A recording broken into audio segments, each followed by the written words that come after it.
Hi, it is not Thursday. Do not panic, because on Thursday it will be Yom Tov, and I can't do this. So I'm recording this week's Parshat on Tuesday. If I sound a little strange, it's because I've been sick since a week ago yesterday. It's been just lovely. Anyway, doing the best I can, so please bear with me.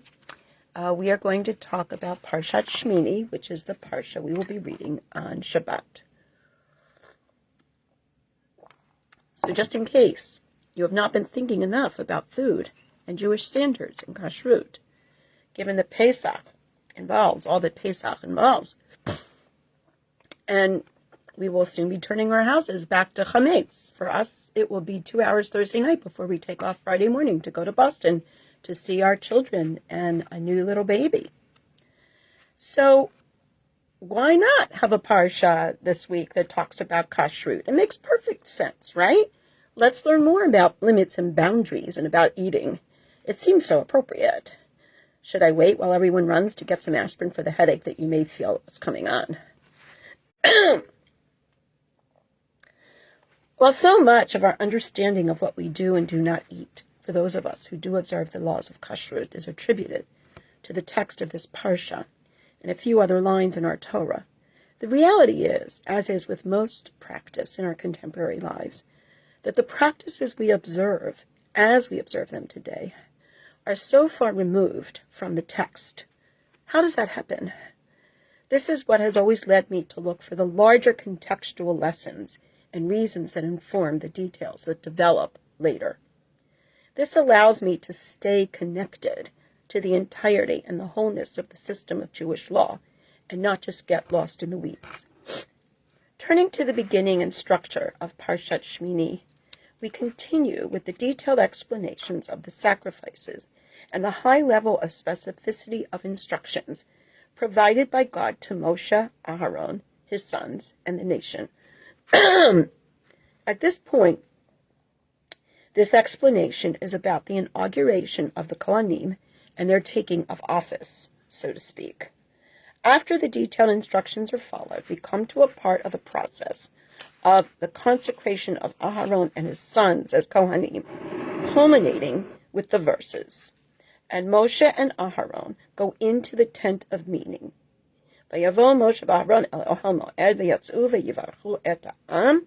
They come out, they bless the people. Vayera kavod Hashem al kol ha'am. And the glory of God is seen as present on all the people.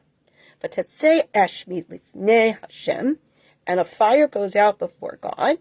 V'tochal et hamizbeach, and consumes on the mizbeach the olah, the burnt offering, and all of the fats as well. The people see this, kol ha'am, v'yarinu v'yiblu al panehem. They see this, they sing, and they fall on their faces. Immediately after this, Nadav and Avihu, Aharon's sons, offer their own fire, which is not such a great idea, as we well know. And we read in Perek Yod, chapter 10, Vayechu b'nei Aharon Nadav v'Avihu ish mimachtato v'yitnu b'hem esh v'yasim aleha ketoret v'yakrivu lifnei Hashem esh zara asher lo tzivahata. So what's the difference between this fire and the previous one? They do what is not commanded. They take it on themselves to make this offering. The fire goes forth, instead of the fire consuming the offering, the fire now consumes Nadav and Avihu. Moshe then says to Aharon, Hu asher diber Hashem lemor, this is what God said, I will be sanctified by those near to me, and before all the people I will be glorified by Yidum Aharon. And Aharon was silent. In other words, this amplifies the notion that we do what we do, we observe the limits, we observe the boundaries, we observe the structure as we are commanded. We do not make it up as we go along. Therefore, we have these two fires, both which consume, with very different consequences. Note Aharon's silence. Vayidom Aharon. We'll come back to that. It is at this point that the laws of kashrut, as we know them, are given in Perek Yod Aleph. How do we tie these three elements together, and what does their connection indicate for our lives generally, as well as the lane in which we all specifically walk? To begin this discussion, we acknowledge the joy that the Bnei Yisrael must have felt as their leaders, their Kohanim, and the place of gathering are all given more profound meaning in their lives. We get a clear sense of what is at stake at verses 5 through 8 of chapter 9. We read as follows. And they took what Moshe had commanded to the front of the tent of the meeting. Vayikhu et asher tziva Moshe. Remember, whatever Moshe commanded, Vayidabar Hashem al Moshe lemor tziva. Right? God spoke to Moshe saying, this is what you will command. Okay? So it's not coming from Moshe as a creative expression of whatever emotion. It is coming from God as an instruction to Moshe to give the people. Moshe says, Zeh hadabar asher tziva Hashem, tasu vayarei alechem kavod Hashem. Only when you do the thing that God has commanded will the honor, will the glory of God appear before you. And Moshe now says to Aharon, approach the altar, perform your sin offering, your burnt offering, atoning for yourself and the people, and perform the people's sacrifice as God has commanded. Kasher tziva Hashem is a theme, it's a pismon, it's a refrain that keeps repeating time after time in these instructions. At this point, Aharon approaches the altar and slaughters his calf for sin offering. At the same time, this joy is mixed with a tinge of sadness and loss, according to Sephorno and others. For this solidifies the need for a central dictated place of Kedusha that would also potentially limit the degree to which the Bnei Yisrael would communicate with and feel God in their presence. In other words, they would have to come to this specific place.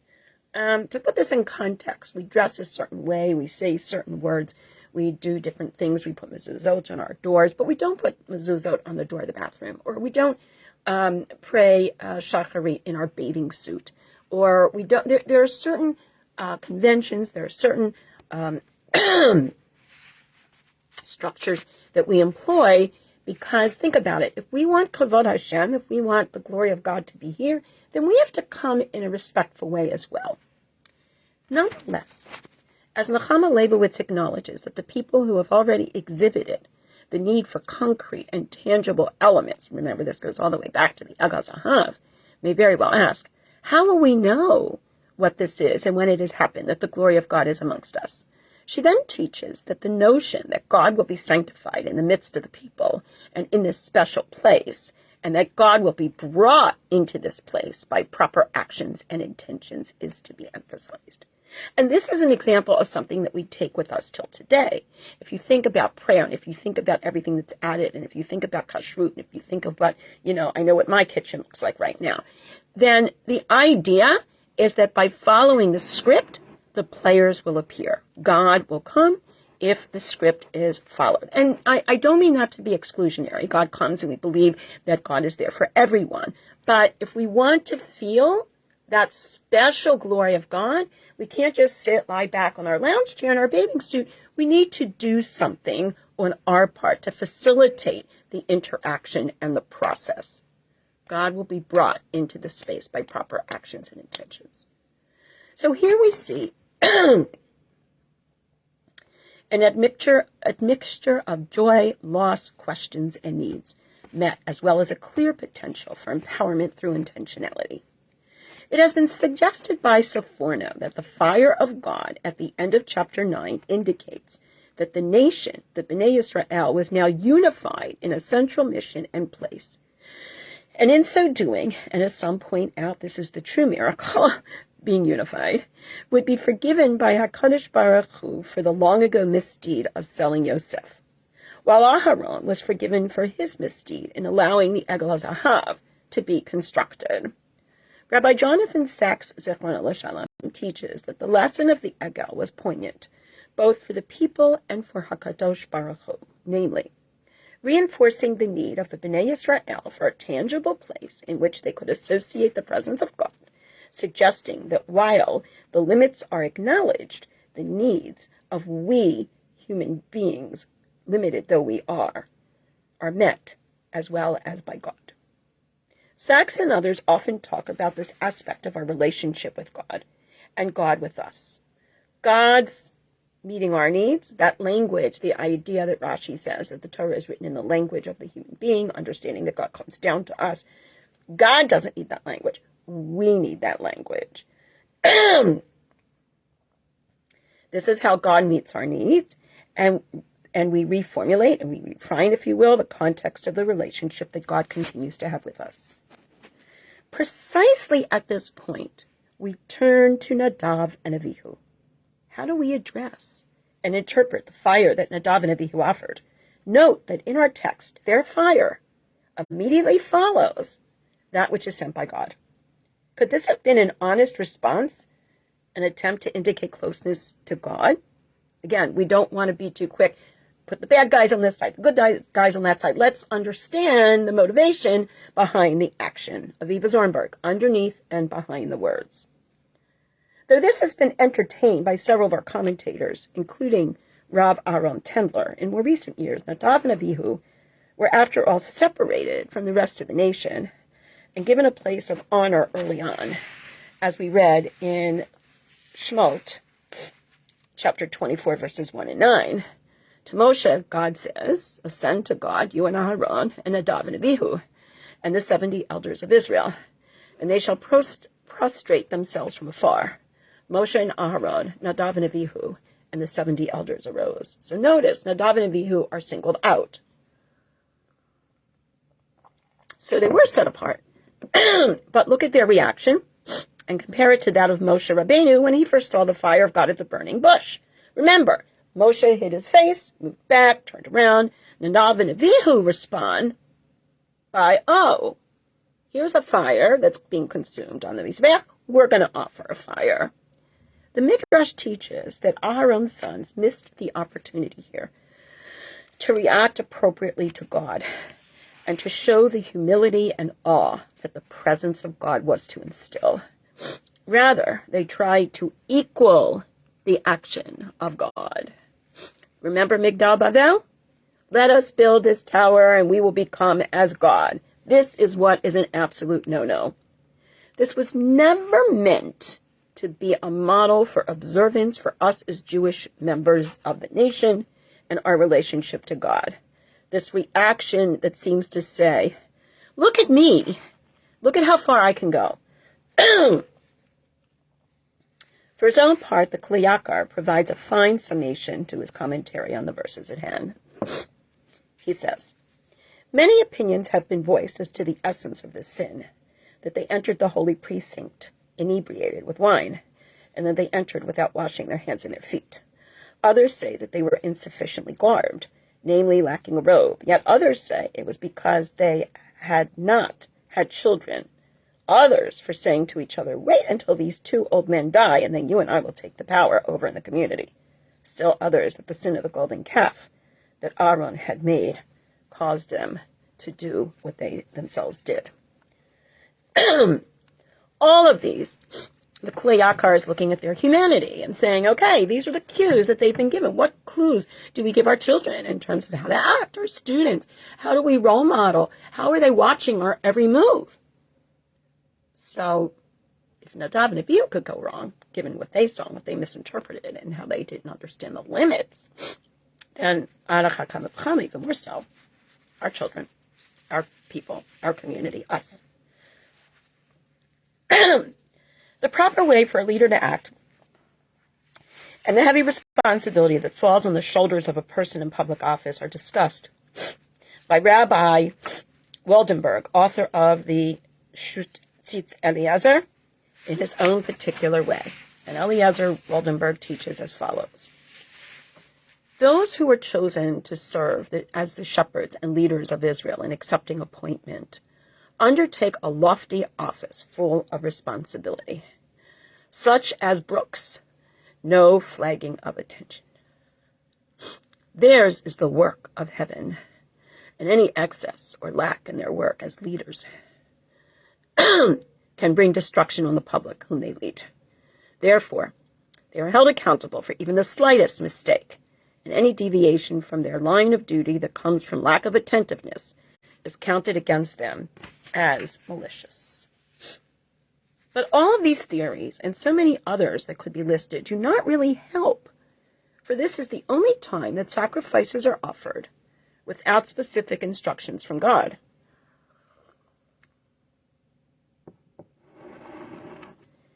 This is not the only time.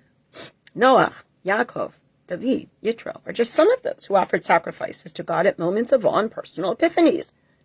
So what else could it have been if it wasn't that? In Masechet Pesachim, we learn that there are 5 elements to the offering of sacrifices so that they will be accepted. These elements are defined as follows. Who is offering the sacrifice? Makom, where the sacrifice is offered. The details of the korban that is offered. Zaman, the proper timing of the sacrifice. And kavanah, the proper intentions of the sacrifice.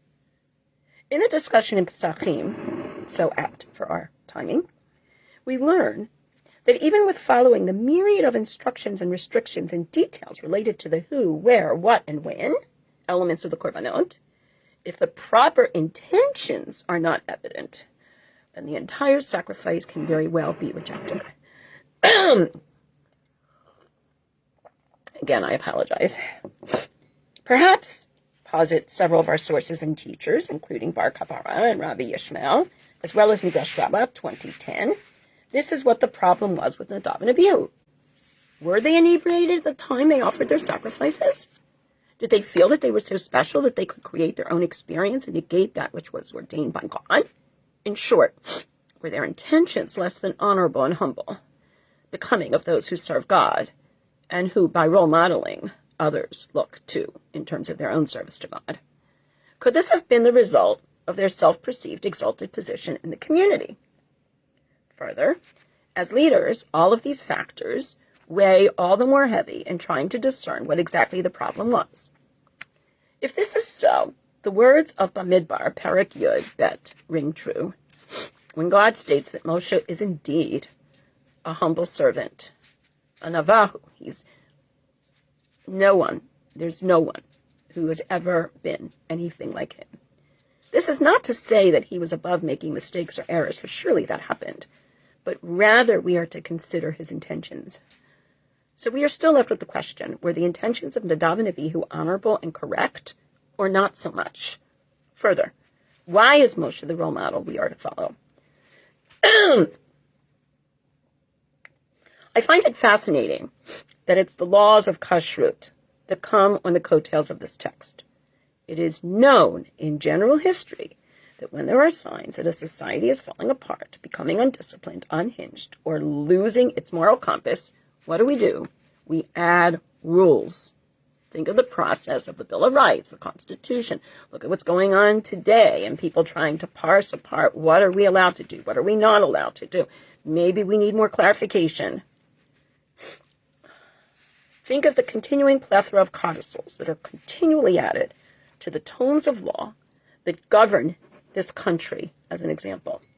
Think of the layers of fences that have been continually built around the Torah and its words to ward off that process as well. Consider the disarray of too many governments in our world today and the cry of the need for more rules, more limits, more explanations. How can we possibly ensure that we will act in a way that every detail, every intention, every initiative is proper? Could this be one of the ways to interpret this ordering of the Torah in our Parsha and the appearance of the laws that inform our system of kashrut at this point? Clearly, the wording of Vayikra, chapter 11, verses 44 to 45, seems to provide this sense of understanding. I am the Lord your God, ki ani Hashem Elokechem v'hitkadishtem v'hitem kadoshim ki kadosh lo tetam'u. I am the Lord your God. Sanctify yourselves. Therefore be holy, for I am holy. You shall not defile yourselves with anything min haaretz, from the earth. For I am the Lord your God, who brought you up out of Egypt. Therefore be holy, because I am holy. V'yitem kadoshim ki kadosh ani.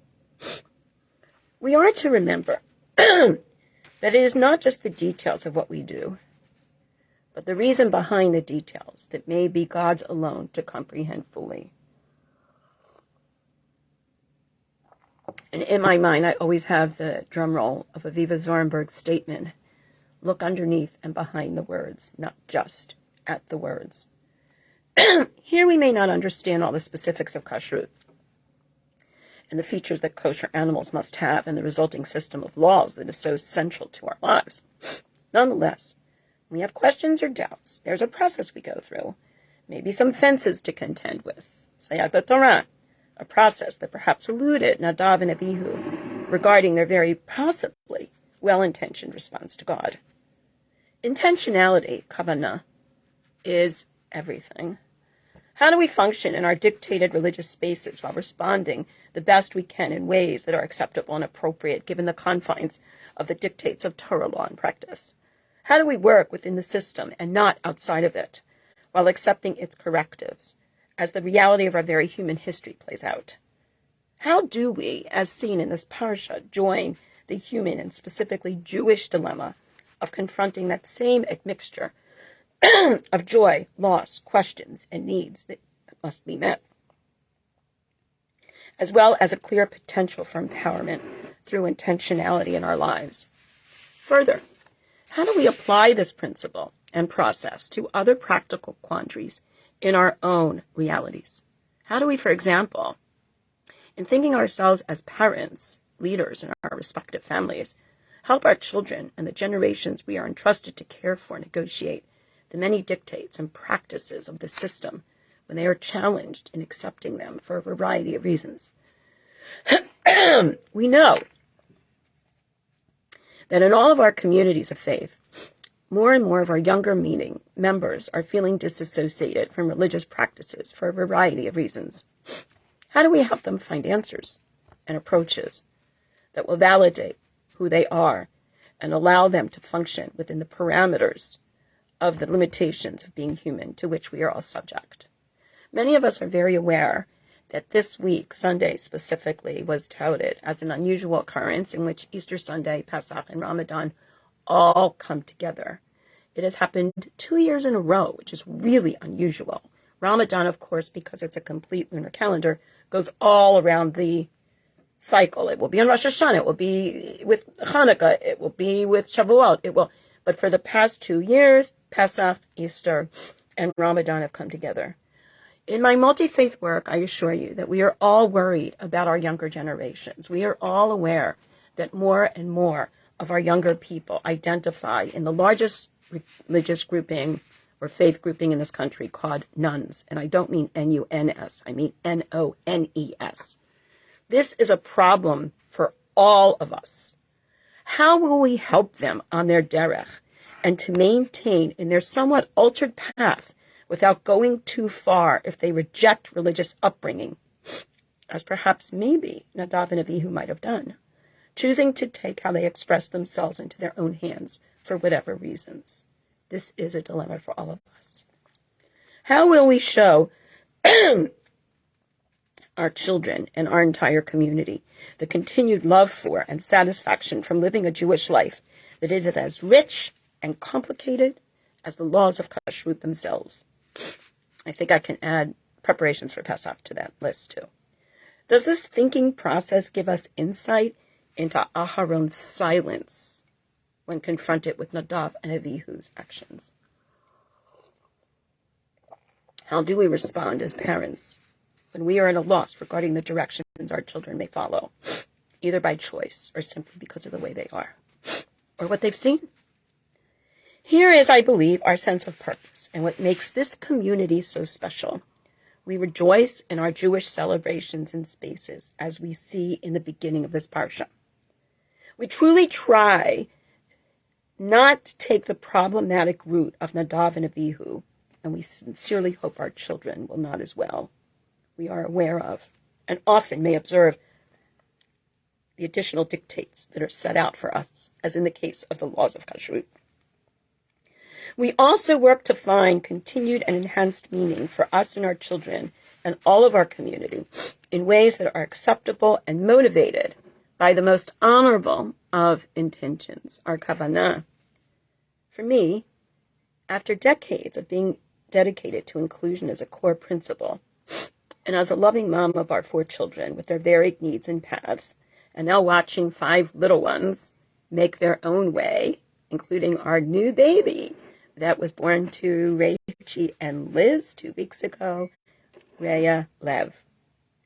I feel that this is truly a wonderfully encouraging and hopeful moment in time for us, our children, those we love and care about, and our larger community, to consider that there are many different healthy options that can indeed be considered as we continue to move along the paths of our respective lives.